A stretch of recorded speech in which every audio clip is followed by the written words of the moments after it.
معزز علماء کرام اور تمام سامعین، میں آپ سب کا فرداً شکریہ ادا کرتا ہوں کہ آپ میری دعوت پر تشریف لائے ہیں، میری خوشی میں شامل ہوئے ہیں۔ اللہ تعالیٰ آپ کو ہر قدم پر کروڑوں رحمتیں عطا فرمائے۔ آپ میرے محسنین میں سے ہیں،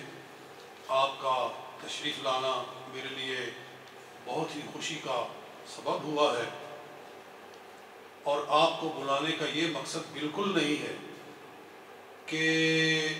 میں اپنی تعریف سنوں، کہ سب کہیں کہ جناب یہ بڑا عالم ہے، یہ بڑا پڑھا ہوا ہے، اس نے یہ کیا ہے، اس نے وہ کیا ہے۔ اللہ رب العزت اس قسم کے وسوسے سے محفوظ رکھے۔ اللہم آمین۔ کہ اگر یہ دل میں پیدا ہو تو پھر ساری زندگی کی محنت برباد ہو، ختم ہو گیا، پھر سارا کیا کرایا۔ میرا راتوں کو جاگنا اور اپنی نیند کو چھوڑ کر یہ کام کرنا،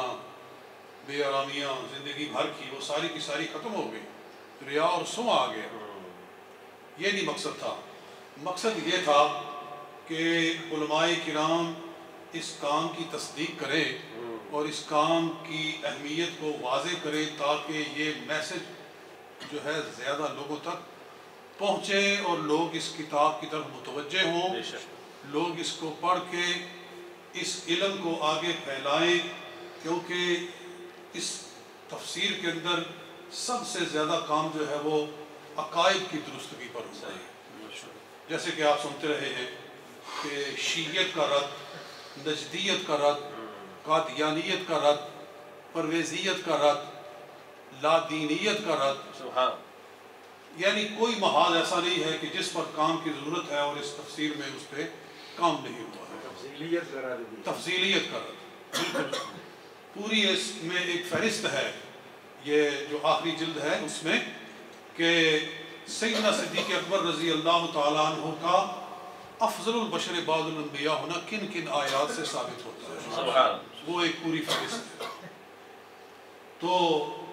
انشاءاللہ آپ نے جو تحسین فرمائی ہے، علماء کرام نے اس کی جو تصدیق فرمائی ہے، یہ ریکارڈ ہے، ہم اس کو لوگوں تک پہنچانے کی کوشش کریں گے تاکہ لوگ اس کتاب کو اور زیادہ پڑھیں اور پڑھ کر لوگوں تک اس کو پہنچائیں۔ ایک اور عرض ہے کہ پہلے جو ایڈیشن چھپا تھا تو ہم نے وہ بات کی جو آپ نے فرمائی کہ اہل ثروت سے کہا کہ آپ اس کو خریدیں اور خرید کر علماء کو پیش کریں تاکہ علماء پڑھیں، مگر اس کے اندر ایک پہلو ایسا بھی تھا جو نہیں ہونا چاہیے تھا۔ وہ کیا کہ یہ تصور میں آتا ہے کہ کتاب تو ایسی ہونی چاہیے کہ اپنے زور سے نکلے، صحیح بات جی، کہ اس کے اندر اتنی قوت ہونی چاہیے کہ علماء خود خریدیں، نہ کہ ان کو خرید کر ان کو پیش کی جائے۔ اور یہ میرا بھی حال ہے، آپ کا بھی ہوگا، کہ جو چیز ہمیں فری میں دی جائے وہ ہم اس کو بس دیکھتے ہیں اور دیکھ کے رکھ دیتے ہیں، اور جس پر پیسہ لگایا ہو اس کو پھر پڑھتے ہیں، جی جی کیونکہ جی پیسہ لگایا ہے۔ تو اچھا طریقہ یہ ہے کہ علماء کرام خریدیں، خریدیں گے تو پڑھیں گے، لیکن میں یہ نہیں کہتا کہ کوئی خرید کر علماء کو پیش نہ کرے، وہ بھی اگر کوئی کرنا چاہتا ہے تو بے شک کرے، مگر یہ ہے کہ علماء کرام خرید کر پڑھیں تو وہ اور زیادہ بہتر ہے۔ اور برطانیہ کے علماء ماشاءاللہ مرفع الحال ہیں، پاکستان کے علماء خرید کر پڑھ رہے ہیں، یہ تفسیر چل رہی ہے وہاں، علماء خرید کر پڑھ رہے ہیں۔ تو ماشاءاللہ برطانیہ کے علماء تو متمول لوگ ہیں، تو اس لیے امید ہے کہ یہ کتاب چلے گی اور علماء پڑھیں گے، اور یہ ایک صدقہ جاریہ ہے۔ اللہ تعالیٰ میرے والد گرامی رحمۃ اللہ تعالیٰ علیہ کو اس کا اجر و ثواب عطا فرمائے، کیونکہ اولاد کی نیکیاں والدین کے لیے ذریعہ ثواب ہوتی ہیں۔ ایک دو گڈ نیوز ہیں، وہ بھی سن لے پھر بات ختم کرتے ہیں، کہ کہا گیا تھا کہ اس کا انگلش میں ترجمہ ہونا چاہیے، تو الحمدللہ کونٹری کے اندر جناب مولانا محمد حذیفہ صاحب ہیں جو بیرسٹر ہیں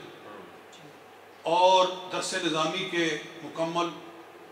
عالم ہیں، وہ اس کا انگلش ترجمہ کر رہے ہیں، اور آج میری ان سے گفتگو ہوئی کہ وہ سورہ الحجر تک پہنچ چکے ہیں، یعنی 14واں سپارہ میں سے گزر رہے ہیں، قریباً آدھا سفر وہ طے کر آئے ہیں۔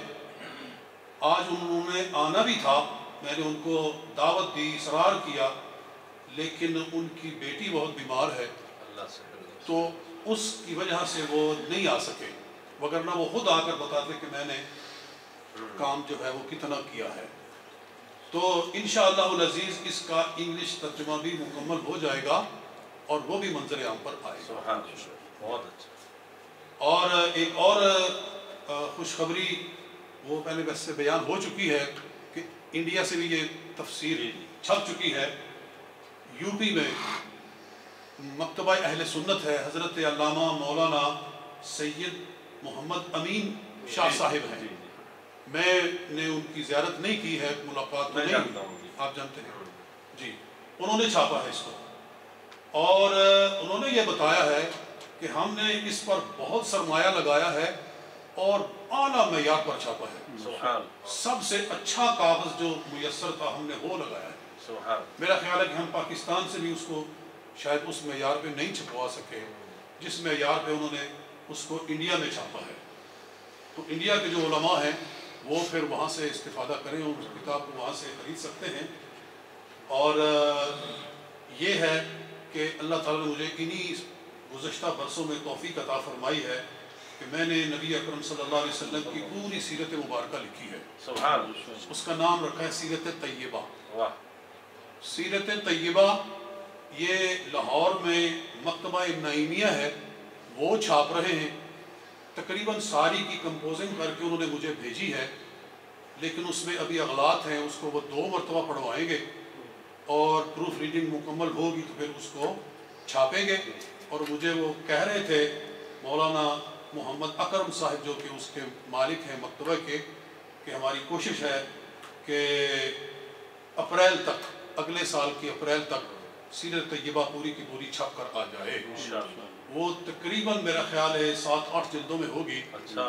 میرا خیال ہے کہ اردو کے اندر سیرت کے اوپر یہ مفصل کتابوں میں سے ایک کتاب ہوگی۔ میں نے اس میں بڑی محنت کی ہے اور نئی باتیں کہ حضور علیہ السلام کے نسب مبارک کو حضرت عدنان تک تو وہ معروف ہے نا، حضرت عدنان سے آگے جو ہے وہ حتمی نہیں ہے کہ کیا کیا ہے۔ حضرت عدنان تک میں نے ایک ایک جد مصطفیٰ صلی اللہ علیہ وسلم کے پورے حالات لکھے، اور 313 آدمی صحابہ کرام غزوہ بدر میں شریک تھے۔ اکثر تو لکھنے والے صرف 313 ہی لکھتے ہیں، لیکن وہ 313 تھے کون؟ میں نے بعض لوگ صرف ان کا نام لکھتے ہیں، یہ بھی بڑی بات ہے کہ 313 نام جو ہے وہ آ گئے۔ میں نے ان 313 میں سے ایک ایک کے پورے پورے حالات لکھے کہ وہ ہمارے محسنین کہ اگر وہ نہ ہوتے، اللہ کے محبوب فرماتے ہیں کہ یا رب ان تہلک هذه العصابۃ لن تعبد ابدا، جن کی وجہ سے آج ہم مسلمان بیٹھے ہوئے ہیں، ان کے حالات معلوم ہونے چاہیے۔ میں نے جہاں بدر کا واقعہ لکھا ہے وہاں 313 میں سے ایک ایک کے پورے پورے حالات لکھے ہیں۔ سبحان۔ تو یہ سیرت طیبہ انشاءاللہ چھپ کر آنے والی ہے، یہ بھی ایک کام ہے، اللہ تعالیٰ اس کو قبول، یہ بھی ایک گڈ نیوز تھی۔